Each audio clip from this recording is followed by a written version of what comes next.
She didn't walk through those doors like a tourist. She walked through them like someone who had already decided what the city owed her, nothing, and what she was willing to earn. Everything. 21 years old, fresh off a flight from Cincinnati, a loss still fresh in her memory. And yet, the moment Alex Eala stepped into JFK, the terminal transformed into something no one had scripted, something no one had planned, something that stopped even the most seasoned tennis observers dead in their tracks. But we'll get to that moment.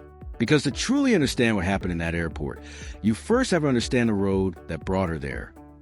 Alex Eala's 2026 season didn't just exceed expectations. It rewrote them entirely. She had opened the year ranked outside the top 40, a young woman from a country with almost no professional tennis infrastructure, carrying the weight of a nation that had never seen one of its own compete at this level.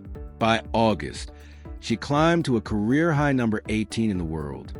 Not through luck, not through a favorable draw, through match after match, opponent after opponent, moment after moment of proving that she belonged.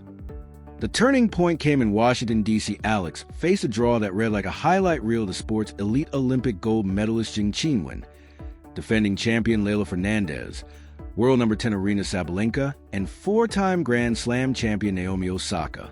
She beat them all. And then in a rain-delayed final against world number 3 Jessica Pegula, she closed out the match winning 6 straight games to seal a 4-6, 6-4, 6-0 victory. The Philippines didn't just celebrate. It erupted. President Ferdinand Marcos Jr. called to congratulate her. The Senate honored her. Senator Panfilo Lacson called her the country's newest and youngest national hero. And Alex Eala became the first Filipino, man or woman, to win a WTA Tour singles title. Not a qualifier, not a challenger, a full WTA title. In her 7th win over a top 10 player that season alone. Then came Wimbledon. And if Washington had introduced her to the world, the All England club gave her a stage worthy of her story. She became the first seeded Filipino player in Grand Slam history, the first Filipina to win a match at Wimbledon, and then the first to reach the 3rd round and then the 4th. Along the way, she dismantled the defending champion Iga Swiatek on center court. 7-6, 1-6, 6-2, a result that drew reactions from the Princess of Wales, Billie Jean King, Venus Williams, and her own idol, Maria Sharapova. She eventually fell to Jasmine Paolini in the 4th round. But by then, the point had been made. Alex Eala was no longer a prospect. She was a phenomenon.in Toronto and Cincinnati. Tickets to her matches disappeared in hours. Stadiums filled with Philippine flags. Crowds that opponents had to shout over just to hear their own coaches. Even her peers were beginning to acknowledge the force she had become. Jessica Pegula, after losing to her in Washington, admitted it was no fun playing against Alex due to the crowd.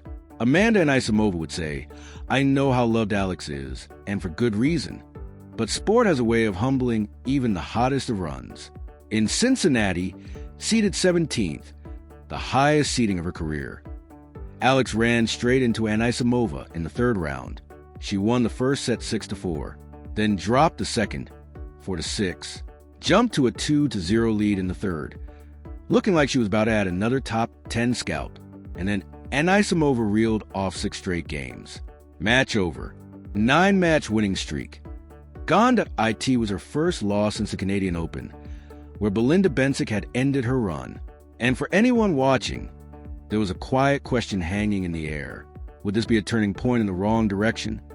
Alex answered that question the only way she ever does. She packed her bags, boarded a flight, and set her eyes on New York, the U.S. Open, the final Grand Slam of the year, the biggest stage left on the calendar. She arrived carrying 3 events on her schedule. The women's singles main draw, where she was projected to be seated as high as 18th. The mixed doubles, where she was paired with Canadian star Felix Auger-Aliassime. The two granted a wild card entry with their first match scheduled for August 25th. And the stars of the Open exhibition at Arthur Ashe Stadium, where she was set to face American rising star Iva Jovic on August 27th, a match designed to raise funds for local communities and build the atmosphere ahead of the main event. Her preparation had been intentional. Her mindset had been clear. "I focus only on my level play," she had said. The ultimate, the crowd that met her wasn't a handful of well-wishers. It was hundreds of Filipino fans. Philippine flags waving, voices already rising in the chants of Ella, Ella, Ella, before she even cleared the arrival's gate. Signs reading Ella Nation and Our Pride, Alexandra, filled the terminal. The atmosphere was somewhere between a rally and a homecoming. And she wasn't even home. But here's what no one was ready for. The crowd parted, and standing at the front, not in the back, not off to the side, but right there at the front, holding a sign that read, "Welcome to New York, Alexandra," was Martina Navratilova. 18 Grand Slam titles, a record 332 weeks as world number one, the most decorated left-handed player in the history of the sport. And she had shown up, personally, not for a photo opportunity arranged by a publicist, not for a sponsor event. She had shown up because she wanted to. The terminal went electric. The tennis world went quiet. Navratilova had not been shy about her admiration for Eala. She'd praised her publicly on social media, tracked the results, and cited her as one of the players she most enjoyed watching. Alex Eala, she had said, is building a whole new craze in Southeast Asia and the Philippines, bringing more fans into tennis. She'd called it a phenomenon, and she meant it. But Navratilova had also done something that perhaps meant even more. She had been honest with her. Genuinely, technically, bluntly honest. She had analyzed Alex's serve in detail, identifying it as her biggest weapon yet to be unlocked. The serve, she noted, was often clocked at just 80 to 85 miles per hour despite Alex having the physical tools to push it to 105. Too soft, too predictable. A puffball, in Navratilova's exact words. She had urged Alex to change her grip, develop a bigger kick serve, and use her left-handedness as the weapon it should be. Former British number one Greg Rosetsky had echoed the same message. The serve, he said, needs to become a weapon, something she can use to put the ball in play on her own terms. At Wimbledon, the weakness had been exposed. Paolini had identified it early, attacked it relentlessly, and used it to take control.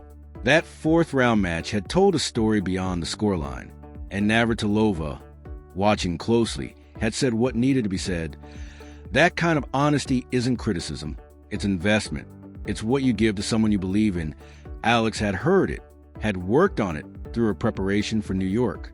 Hard courts reward a big serve more than any other surface, and she knew it. She was determined to show when it mattered most that she had been listening. That I end the video captured by local media at the airport. You could see the moment she embraced Navratilova. The exchange brief, genuine, a little overwhelming. "I can't believe this," she said. "Thank you so much." The fans around them erupted. The cameras captured every second.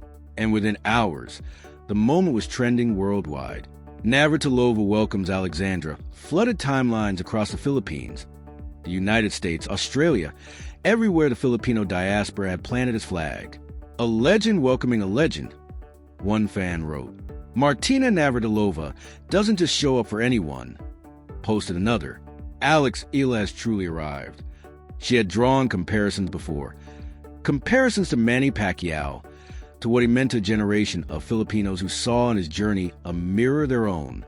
Alex had been characteristically modest about it. "I think I'm still very, very far from the levels of Pacquiao," she'd said. "He's done so much for us athletes." But she'd also acknowledged the parallels quietly. "I guess my journey has similar things, or can give similar things, like what Pacquiao gave." Because this was never only about tennis. It was about a young woman from Quezon City who grew up on crack courts with almost no roadmap, who had to build one herself, match by match, flight by flight, heartbreak by heartbreak, and who now, at 21, stood in an airport in New York City being welcomed by one of the greatest athletes the sport has ever produced, surrounded by a sea of her own people, believing. Alex has said it herself, with the kind of clarity that only comes from someone who has already done the work. "I know that I wouldn't live these experiences if I hadn't done all the previous work. And so I know that I won't be able to live them again if I don't continue that work." From the cracked courts of Quezon City to sold-out stadiums in Toronto and Cincinnati, from Wimbledon Center Court to the cover of Forbes. And now, the bright lights of Arthur Ashe Stadium waiting. Navratilova's welcome was many things. A gesture, a recognition, a statement. But more than anything, it was a reminder. The greatest champions in this sport's history don't show up for just anyone. They showed up for her. This is not the end of the story. This is barely the beginning.